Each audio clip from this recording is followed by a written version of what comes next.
Welcome back to Your 1230, the only podcast where our guests will tell their story with the help of 12 questions in just 30 minutes. I'm your host, Mike Salitro, and today we are very excited to be joined by Tiffany Cheng. Tiffany is the founder of Inspire My Day. She helps expats who feel stagnated in the middle management move up to the top 1% in their organization by changing the way they influence themselves and others so they can make more, impact more, and become more. Prior to becoming a career and leadership coach, she was the vice president of communication at the Volvo Group and the Atlas Copco Group. Tiffany, welcome. We are really excited to talk to you today. Thank you for having me. Of course, of course. And, we briefly chatted beforehand, but one of the things that jumped out at me in the bio, there's many accolades that I did not get to, and your bio is very impressive. But in that first paragraph, talking about communication style and the word influence, influencing how we communicate, influence ourselves and others. So it jumped out at me specifically, influence as opposed to motivate or other verbs. How come you landed on influence, or how does that make the most sense for you? Yeah, so maybe I should put a context of what influence I mean here. There are two layers. One is how you influence yourself, and second is as a leader. It's not marketer. Well, what I really coach is people who want to become a leader and leading an organization, leading business, leading leaders, leading teams. So how they could influence others so that they not only know what is happening, not only know what they need to do, but also buy into feeling engaged of taking actions. So that is what influence means. And that makes a lot of sense, because I think sometimes we'll get hung up on the motivation piece where it's like, I need somebody to give me a reason to do this, but really when you say influence, when you inspire others, you kind of have that internal reasoning behind it. And that kind of will lead to the results we're looking for. So, and as you reference the leadership roles with the clients that you work with, that they are looking to achieve or move toward, you had the opportunity to hold yourself. How did you move up in your career, and how have you turned that into a vibrant leadership coaching program? Yeah, so my story started from very early on in China. So I'm Chinese, and I studied English, which has nothing to do with what I'm actually doing right now. But through the years, I really realized that to be able to climb the corporate ladder, there are many people who really stuck at they become expert in what they do, and they're seen as an expert. So I work with a lot of top-notch engineers. They are so brilliant at what they do. But when it comes to communication and influence up in board members of how to take buy-in and invest, all the way to going influence down, how to communicate and inspire the team to take actions, they really stuck at where that part, which is to get people to feeling engaged and take their part. So that's how I become more and more interested in this area. And since it's been 10 years, I worked in communication. So started from China, then marketing. I went to Bentley Motors, then I went to Volvo Group, and then I was become the expat going to the headquarters of the Volvo Group, then going to Sweden and Europe as their vice president of communication. So my entire career is very much surrounded with all kinds of communication, internal, external, reputation, corporate. That's how I climbed my corporate ladder all the way to the vice president. Very nice, very nice. And as you referenced, being in multiple geographies, different companies, different cultures, different languages. So you have the communication challenge when you're in a large organization in general, when everyone it starts off with speaking the same language, but then you've got different languages, different countries. How are you able to navigate that, or how do you coach on when that's a part of the equation? Well, that's a very good question. The kind of corporate world I work for, people, for example, work at Volvo are very loyal employees, and you'll find easily many of them have stayed 20 years, 30 years, and their brothers, sisters, and their parents even worked in these companies. So that also makes our job much easier to talk more inclusive and more consistent language in the company. And on top of that, it's really about, communication takes a lot of work for anyone, leader or not leader, to communicate. It's really not about our language ourselves. It's about walking in the shoes of the others and understand what they cares most. And that is beyond the language. It more touches people's heart, and what is it that is in it for them. To understand that regardless of any language, you will be able to inspire people and get them on board to your initiative and your projects. That's a really important piece, that regardless of the communication, the language, that understanding who the audience is, why they're listening, and why they care, why they will take action after what you say is important. So that's wonderful advice. There's a line in the bio that mentions that you've got some small children at home and you speak English, French, and Chinese all at home. So kind of changing gears a moment, how is it that people can learn different languages? How are you incorporating it in your home to teach your children? Let's start there. Well, I'm afraid I'm not doing a super job here. So yeah, my husband is Belgian, and I came here for my job, and then I met him, and that's how we get started. And then our kids was both of them, they are 4 and 6 years old right now. They were born in Belgium. So in Belgium, there are already 3 official languages here: French, Flemish is similar to Dutch, and German. So it's quite common for anyone here to speak minimum 3 languages. And we're not even talking about English right here. So I think for my kids, they're actually quite late start in their school. The teacher always complain they don't understand French enough because we're just having way too many mixed languages at home. And it's a very fun journey to take my kids into all these mixed cultures and languages, and myself as well. I think the most important when you enter a new culture is really to understand the culture. Language, I take it as second, probably because I'm not so good at it. And I just think to try to understand the culture is the first and most important. And language, I would say second. Also because language takes much longer, as also we are getting older. It took my kids like 3 months to master Chinese. And it will take me 3 years not even to master French in any level. That's a great point I want to follow up on, because I think it's very insightful and accurate that the culture piece I don't want to say far always, but it really does, that you can speak the language, you can understand the words, how to use them. But the culture piece is, so much more important, because it's the context, it's the when, the how, and how things on the ground actually are.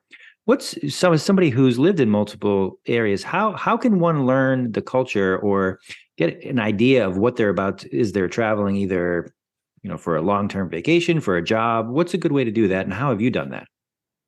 Well, I'll tell you, I've made a huge amount of mistakes and the time I entered the European culture. I mean, I lived and I was grow up in China until I was 28 years old when I came to Europe, and I straight went to work at Volvo, right? It's a Swedish company, and Sweden is it's a place of its own, has its own culture. I give you one example.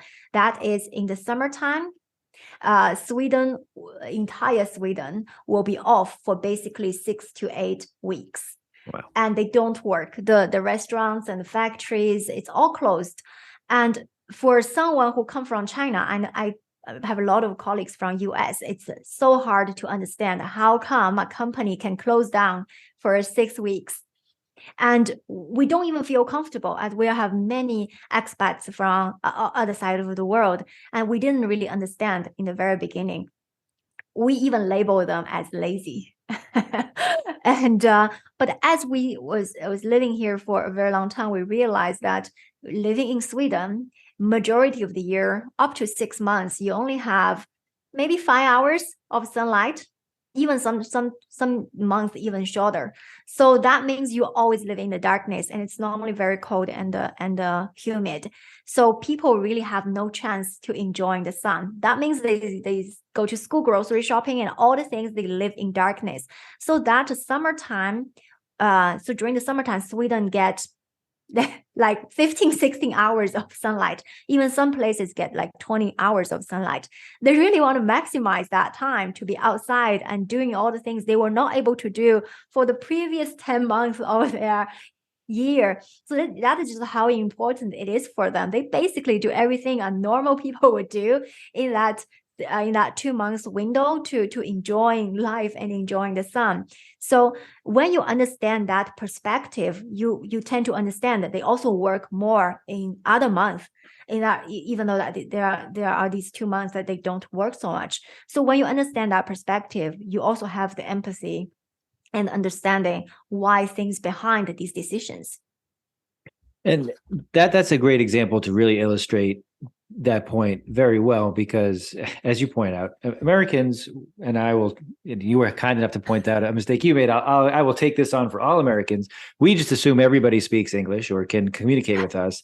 And if we even think about how the culture is impacted, it is going to be, how does it impact me, as opposed to when I am there, what is the proper protocol? What should I expect? So that's a really good example of saying, well, they don't work for 6 weeks, they must be lazy, when in fact you figure out the why behind it and it makes a lot more sense. And that kind of ties in well with the communication piece, that if you just have new initiatives, new marketing directives, and there isn't a why, or there isn't a reason for the employees who are executing them, it's going to be really hard to get it off the ground.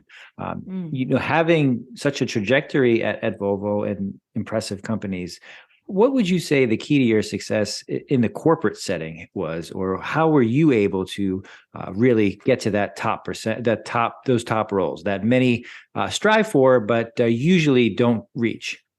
It was a long journey for me as well. I'm growing from China, it's a highly competitive country.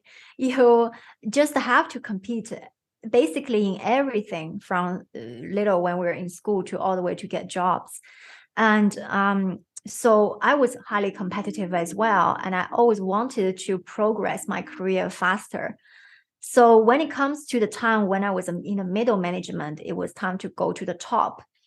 I tried many things. So I'm good at hardworking. I can outwork everyone else. 6 days a week, 7 days a week, not a problem for me. And I can definitely deliver results. And I can definitely be nice to people. And I thought these are the 3 elements that will got me from middle to top, because they got me from the junior to middle. And I was really wrong. So I have done many more things to try to break that bottleneck, because I really felt many people stuck at the middle, and some people even stuck at the middle until the end of their career and never break through to the top. Because it really requires a different way of thinking and different set of qualities. What I have tried, many things that were wrong, is to even work more, deliver more, to show I can do more. I can be one person doing 3 people's job. I was once very proud of that. And I then realized, okay, no, you need to get yourself exposure, sponsors, mentors. And I tried all of them, leadership trainings. And I really, in the end, I actually stuck in the middle management for 8 years abroad. I was in Belgium and Sweden. And then I find some formula that actually worked. And this is how I now end up helping other middle management to get that top leadership role. There are these 6 things. And the first is really the limiting beliefs we all have on ourselves.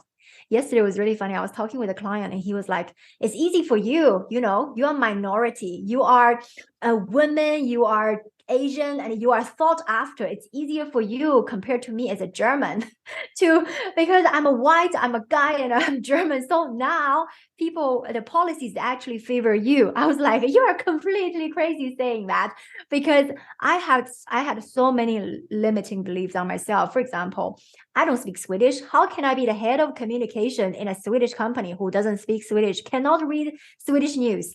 And how can I, I'm quite tiny. So I work with a lot of German and Swedes, and they are like 190 centimeters. So basically, I'm somewhere around their chest or their stomach when we're taking a group photo. And these are all the things that makes me look small and think small. And these are my limiting beliefs. And these are also, as I discover, many clients' limiting beliefs. It can be their nationality. Like people from Eastern Europe will think they are not good enough to work in Western Europe and compete with Western Europeans. These are all limiting beliefs. So second part is really about time and priority and attention management, where many people let the day eat them, that let the day autopilot, and instead of they control their day. That's the second thing. And that's very easy to let, for example, your company set a target. You just say, oh, my day, my purpose is my target. And so that is a very easy way to autopilot and not managing yourself. And the third thing is also most people don't know where they're going and their why. And this is so critical because when you are a leader in a top company, you need to understand your own why, your company why. You need to set the vision. But if you don't even have a vision for yourself, you are just following everyone else's lead. How can you lead as a leader? So many people, so why is not so clear.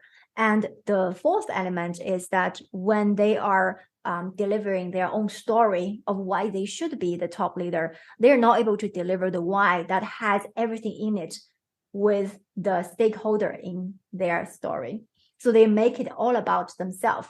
Many people say, oh, but writing resumes and cover letters, it is about myself. Well, no, it's not about you. It's about what's in it for them. So many people really missed out that point. And of course, there are other things about working with sponsors and have the sponsors who pounding on the table using their political capital to advocate for you.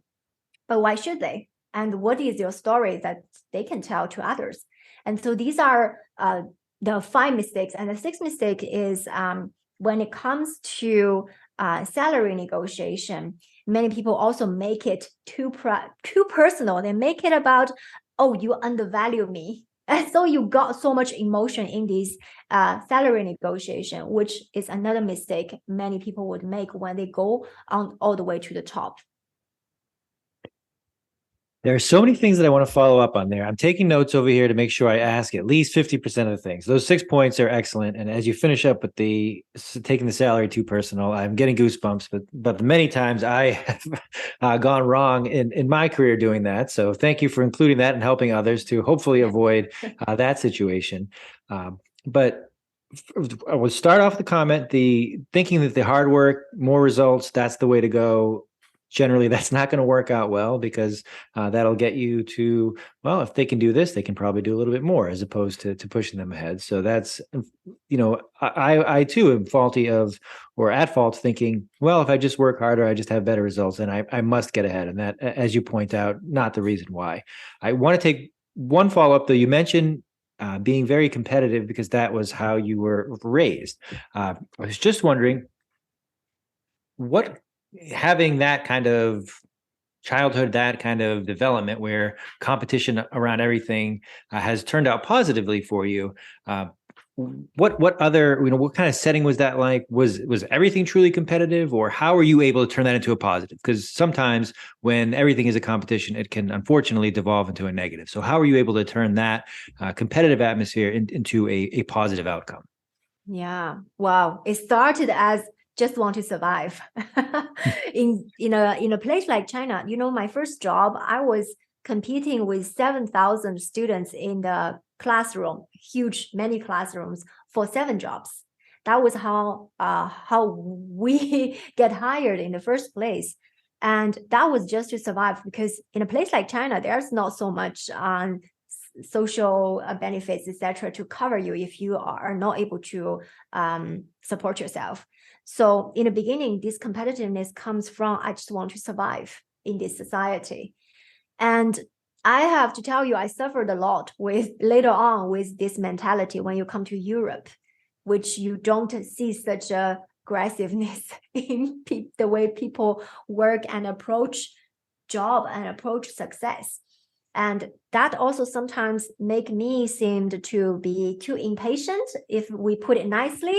If it's not nicely is just too aggressive and just want to do more and deliver more. I know in early days when I was not really leading so much, my team members suffered a lot because they felt this competitiveness that I'm sure they can tell you. They maybe never told me, but I clearly felt it. Later on, when I become a leader, I realized that was a problem, and I need to turn this into something else that fuels other people's motivation rather than as a threat to, if we don't do this, we're going to get fired, headcount will go down. And so it took me a while to go through this journey. And nowadays, I'm able to turn that thirsty and these mentality into something to help me and help team members to thrive, instead of just want to survive and just want to get ahead for no purpose. So I'm going to try to tie all of this together, and I'm going to do a poor job at it. But I love what you said. We both chuckled when you said I did it just to survive, which is funny to hear, but it's accurate as you describe it. And then as you kind of mentioned the culture, the mindset difference between Eastern and Western Europeans, and then similar to understanding how serious some situations are, and then a lot of it is time, place, and how we kind of think about things. And then the limiting beliefs, your number one point is that we understand that we only think small, or we think of the context that's ahead of us, when in reality that it is really just how we are looking at things. If you walk through the way that competition can be good and bad very well, and how it has served you and how in other settings it hasn't. So thank you for doing that. But one thing I certainly wanted to follow up on, kind of the second piece to the hard work and getting results, was having exposure in an organization, having mentors, having that kind of relationship with people who may be ahead of you, maybe in roles or in positions you're looking to get toward. I've seen that go wrong, even when the intentions are good and even the execution is good, they don't work out well. What's a good way to either approach someone who you would like to mentor you, guide you, help you, and or help somebody else? I think that that's a really important thing, but unfortunately it does not always go as planned for either party. Yeah. I've also personally made many of these mistakes as well when it comes to sponsorship and mentorship. In the beginning, I just thought, it's a take. You go and take the advice they gave to you, and I was kind of passive around that. And for sponsorship as well, I just thought I'm good, and they should speak for me. But in reality, is that they would only help someone if your success can fuel their success. And I think with this mentality, maybe there are some people who are really, really kind. They just want to give. But to have that mentality yourself, to think that in order for them to give to me, I need to give back, that will make it a much healthier relationship as well. That means that when you go and someone want to sponsorship your success, that means when you are not on the table, when they discuss your succession plan, your promotion, your salary review, and this person will be able to speak up for you so that you go up in the ladder, in the ranking. And when they do that, they need to be able to see helping you will also help them. And your success, that could also mean that to promote you to their own team as their direct reporting line, if they are a very senior role, that will help them to attract other talents to their team, to show them the other possibilities, the diversities they have, etc. So you need to be able to understand what role you play in their success. When you approach them, you will have a much different perspective, instead of just thinking, oh, but they said they will help me and they didn't. Oh, I still haven't got that job, and are they really helping or not? Are they, just thinking, expect others to give, but instead making everything about them will make it much easier in your way to approach with them and how you can do it for them. Can you take some responsibilities and some lead for the help they need? Maybe there are certain projects they are looking for some people to lead on top of their current job, which are often did is to take it for them and also give me chance to grow, and they will appreciate and want to give back to you. And that's not surprisingly another fantastic answer, because that gives a much more positive way to do, and jokingly, the 3 jobs in one. It's like, don't look to do your job 3 times. If you can help somebody else by understanding what's important to them and taking something off their plate, maybe going above and beyond your job by helping them, you are gaining their trust and showing, I have aptitude in this. When you are looking to bring on a new team member, promote somebody, I've already done this and I've already shown that I have interest there. So it's kind of going above and beyond, but in a way that's more positive than just doing your job 300%. So that's a great example. And that kind of ties back, as you were talking about the 6 mistakes, your resume and cover letter. It goes back to all of it, that if you start from the perspective, is it's about me, what can I do? How does this affect me? As opposed to, what problems can I solve for you, for the team? What can I take off of these overworked individuals, take off of their plate and kind of help out with? It's all about a mindset. It's not being completely selfless. It's just understanding that everyone is thinking, what's in it for me? How can you help me? And if you can tap into that at all, that'll certainly help out, definitely in the interview process. And then even as you mentioned, the mentorship and the sponsorship, that it still is going to be, how can I play into this person's success either way? So very, very, very astute points there. Kind of somehow we are nearing time. So I would like to ask a couple questions. Inspire My Day. How did you come up with that name? I'd always think I would like to have the name Inspire. Then, after I have given many tries, all the names I want is gone. Inspire me, inspire you, inspire her, inspire him. It's all gone. And in the end, I also would like to have Inspire Your Day, and that was also gone. So I never I got Inspire My Day. I thought, oh, that's great, because if certain you are reading it, you said it's Inspire My Day, so it works, because I want to inspire your day, but it works when you read it yourself. So I was like, that's a good name, just take it. It was within maybe 15 minutes I just bought it. There you go. And just tying back why influence and inspire, makes sense as opposed to other things. So I love that. And what does that look like? If you have a normal day to day, what does that look like? And how are you working with your clients? Yeah. So my normal day to day, I design my day. So I have the morning reserved for developing solutions for my clients, that including developing modules, curriculums, and record for them. And I put all the afternoon to help them, that including coaching, including replying their emails and consulting for them for any troubleshooting they will need.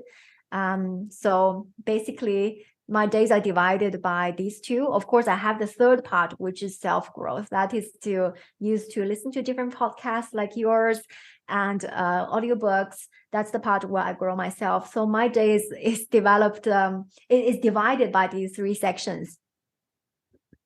That's another good answer, especially with having the day broken up in a way where it has different focuses, and especially the part of self-growth. I think the common understanding is that someone who has reached the top of the ladder, the top 1%, the top where you are, I don't need to do anymore. Where in reality, you'll never learn enough. You'll never stop getting better, never stop improving. So having that as one of your top 3 or 4 highlights is important to get onto into our discussion today. With that, I came across the 1% Academy. What is that, Tiffany? I love this name, don't you? The 1% Academy means that you are the top 1% in a company in terms of your income, impact, and influence. Okay. That's simple. And if I am looking to get there, what does working with you look like? Are we working one-on-one together? Are there modules for me? Is it something I can do by listening to audiobooks, podcasts? What does our engagement look like? Yeah, I have 2. I would say let's divide them into 2. First is the paid program, which have a one-on-one coaching with my clients. And my clients are typically people who are in the middle management for a number of years, and they are really eager to grow into the top 1% of an organization, can be their own organization or another one externally. And I work with them to help them to get there. And there are customized coaching curriculums, videos, and templates, worksheets that I use to help them, and including one-on-one coaching calls. And for the ones who are not ready to join the paid program, I have many free resources they're actually all on my website, inspiremyday.org. And I also have a YouTube channel where I release video every week, where I address different challenges and issues and the questions these middle management need to solve. So there are 2 resources, free and paid. Excellent. So we will be sure to post to both of those in the show notes. If anyone wants to find out more or get in touch with you, is there any other place they should go, or is the website the best starting point? Yeah, all the resources can be found on the website. So on the website, you can find, for example, the checklist, which is free, which I outline the 17 qualities you need to become a senior leader from middle management. I also have developed a quiz, which is also free. You can discover your influence style and get a customized report. And I also have a free training, how to go from middle to the top, which is about 1 hour long. They can also find on my homepage. Very nice. So check that out, everyone. Those are wonderful resources that Tiffany has. We've spent a lot of time talking about your professional career, moving around, a lot of serious-ish topics. When you are not working so hard, getting amazing results and helping your clients, how do you relax, unwind? What do you do for fun, Tiffany? Oh, for fun. I think my fun has been with my kids recently. I mean, before them, I have many variety of funs, but I have, since my son was born, he's now 6 years old, he's easier. But my daughter is still like a baby, even though she's 4 years old, but she behaves like a baby.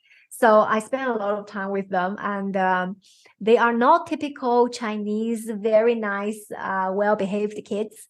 They need a lot of attention, because they go to French school, they're a bit crazy. So I definitely spend a lot of time having fun with them when I'm not working. Well, as the father of 5 and a 4-year-old, and as well as a 1, I certainly understand when you talk about behavior and crazy and not as nice and behaved as they should be. So I get it. So we've covered a lot, Tiffany. Is there anything that I did not ask you today that I probably should have? I can't think of any. You are excellent, excellent host, and I really felt I've never been so short and brief, but have touched all the points. Well, you gave excellent answers. I will always take the compliment, so thank you very much. Check out Tiffany's website. Check out the YouTube channel. Inspire My Day is the company. Tiffany, thank you so much for joining us. This was a wonderful learning experience and a lot of fun, so thank you. Thank you. It's been a pleasure.